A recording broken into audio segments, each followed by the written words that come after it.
Assalamualaikum warahmatullahi wabarakatuh. Halo, perkenalkan nama aku Angelina Diva Romansa Suyanto dari SMA Muhammadiyah 2 Sidoarjo dan rekan aku. Hai, aku Yudhistira Alandio dari SMA Muhammadiyah 2 Sidoarjo. Selamat datang di Podcast Oke. Opini itu ya harus yang oke. Podcast Oke, opini kekinian. Nah, jadi Diva, kan kita ini barusan melaksanakan pembelajaran daring fisika nih, yang mana kebetulan aku barusan sebenarnya jujur ya, kurang bisa memahami materinya nih. Nah, kalau seorang Diva nih, apakah kamu sudah bisa memahami materi yang barusan disampaikan atau gimana nih? Alhamdulillah sih, belum. Sama aja ya. Oke. Jadi kan karena pandemi ya, Dis. Jadi proses memahami itu butuh waktu yang lebih lama lagi. Kalau katanya anak-anak gaul zaman sekarang itu on the way gitu.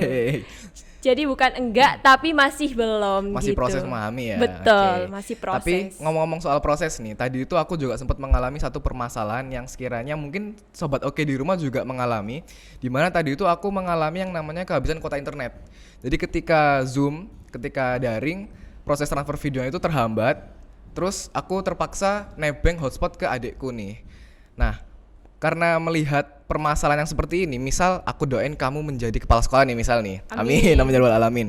Misal kamu mendapati murid-murid kamu memiliki masalah yang serupa kayak aku nih dan Sobat Oke di rumah. Apa langkah yang akan Diva lakuin nih? Apakah Diva akan memberikan kuota gratis?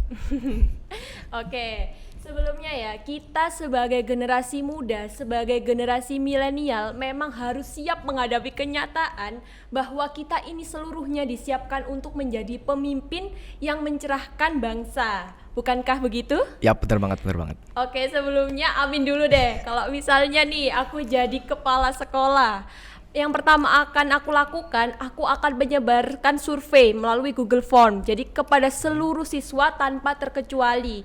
Kira-kira siapa sih yang di rumahnya nggak punya wifi? Siapa sih yang di rumahnya jaringannya agak lemot gitu? Kalau emang kurang memadai ya diluringkan. Tapi kalau sudah alhamdulillah memadai ya harus tetap daring gitu. Jadi agar merata dan adil buat semuanya. Nah yang kedua, aku akan memperketat regulasi yang ada. Jadi sudah ada regulasi baru dari pemerintah bahwa kita sudah tidak bisa menggunakan kuota yang dari pemerintah untuk sosmed atau main game itu ya, udah nggak bisa kan? Iya, nggak bisa. Nah itu akan aku perketat lagi. Jadi kayak Yudis ini udah nggak bisa main game lagi nih, pakai kuota internet dari pemerintah. Jadi aku bener-bener make sure kalau kuota itu cuman digunakan untuk media pembelajaran aja gitu. Berarti Diva ini lebih ke arah bermain di regulasi dan aturannya ya, yang mana diperketat lagi sehingga memang fokusnya untuk pelajaran. Jadi nggak bisa tuh kita mainnya untuk main game, main medsos, dan kayaknya kamu nggak akan ada rencana nambah kuota nih ya? Nggak bisa dong. Oke. Jadi ingat nih, ingat nggak pelajaran fisika 3 minggu yang lalu? 3 minggu yang lalu apa ya? Listrik dinamis. Betul banget. Oke. Masih ingat ya ternyata? Alhamdulillah ingat. Oke, jadi pas waktu itu aku inget banget kan lagi enjoy nge-zoom nih, lagi asik-asiknya nge-zoom. Tiba-tiba laptop aku tuh mati gitu, kayak nge-lag gitu, terus tiba-tiba mati. Mati kenapa tuh? Kayaknya sih ya, kayaknya Kayaknya itu keberatan di aplikasi-aplikasinya ini. Jadi tiba-tiba nggak kuat, jadi ngerestart mati gitu. Mungkin kalau kata anak zaman sekarang tuh kentang gitu kali ya. Oke. Nah, kalau misalnya ini Yudis sebagai aku doain jadi apa ya? Menteri Pendidikan deh. Aduh, amin. Oke, apa yang akan kamu lakukan buat aku nih? Apakah kamu akan ngasih laptop baru atau HP baru atau gimana nih? Oke. Sebelumnya kita aminin dulu ya. Semoga aku bisa jadi Menteri Pendidikan juga. Tapi kalau misalnya Diva minta 1 laptop tiap anak, sepertinya itu akan jadi pemborosan dana nih. Tapi sebenarnya ini juga cukup relate sama kita semua, yang mana laptop kentang, gawai kentang itu juga jadi permasalahan. Tapi solusi yang bisa aku berikan ke kamu adalah kita memanfaatkan sumber daya manusia yang ada sekarang ini untuk membuat aplikasi baru yang bisa menandingi kualitas dari Zoom itu sendiri. Karena seperti yang kita tahu, generasi milenial sekarang itu atau generasi Z itu sekarang mainnya kan di IT, teknologi gitu kan. Jadi sehingga nggak mungkin, bukan tidak mungkin dalam 5 tahun ke depan kita sudah punya aplikasi yang bisa menandingi dan lebih hebat daripada Zoom itu sendiri. Lalu untuk saat-saat ini kita bisa menggunakan aplikasi alternatif. Mungkin dari sekian banyak aplikasi alternatif yang bisa ku sarankan, Aku menyarankan ada 2 aplikasi. Yang pertama ada Google Meet, yang kedua ada Discord. Google Meet ini seperti yang kita tahu semua, itu adalah Zoom conference kepunyaan milik Google, yang mana dia itu kelebihannya ada di time limitnya. Jadi kalau di Zoom itu kan kita terbatas di 40 sampai 45 menit. Tapi kalau di Google Meet itu nggak terbatas. Terus yang kedua ada Discord, yang mana mungkin sobat oke di rumah udah tahu karena ini tuh sering dipakai oleh pemuda yang sering main game. Karena juga sering digunakan sebagai sarana komunikasi bermain game. Selain itu di Discord itu juga memiliki fitur yang namanya conference. Jadi kita bisa share screen, kita bisa ngobrol, kita bisa chat dan sebagainya gitu Diva. Jadi aku lebih menyarankan menggunakan aplikasi alternatif ketimbang kita memboroskan dana untuk membelikan satu anak satu laptop, karena itu bakal mekak banget sih Div. Oke, paham nih. Jadi kalau aku tarik kesimpulan dari yang awal tadi, Yap. yang pertama masalah wifi.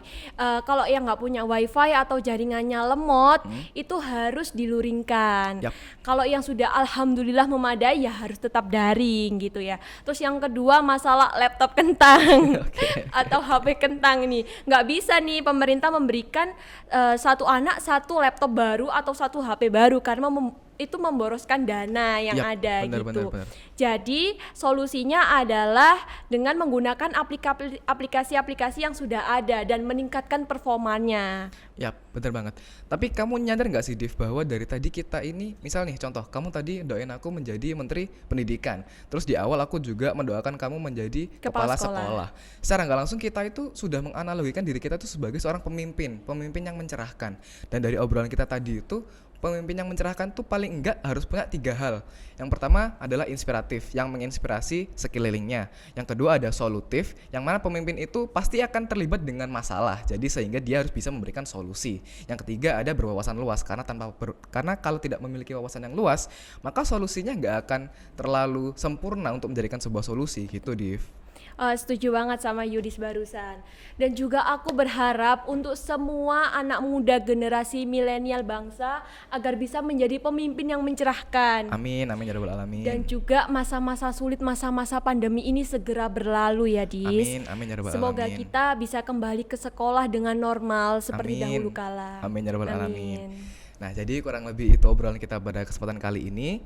Sampai jumpa di kesempatan berikutnya, karena Opi ini tuh harus yang oke. Podcast Oke, opini kekinian. Wassalamualaikum warahmatullahi wabarakatuh.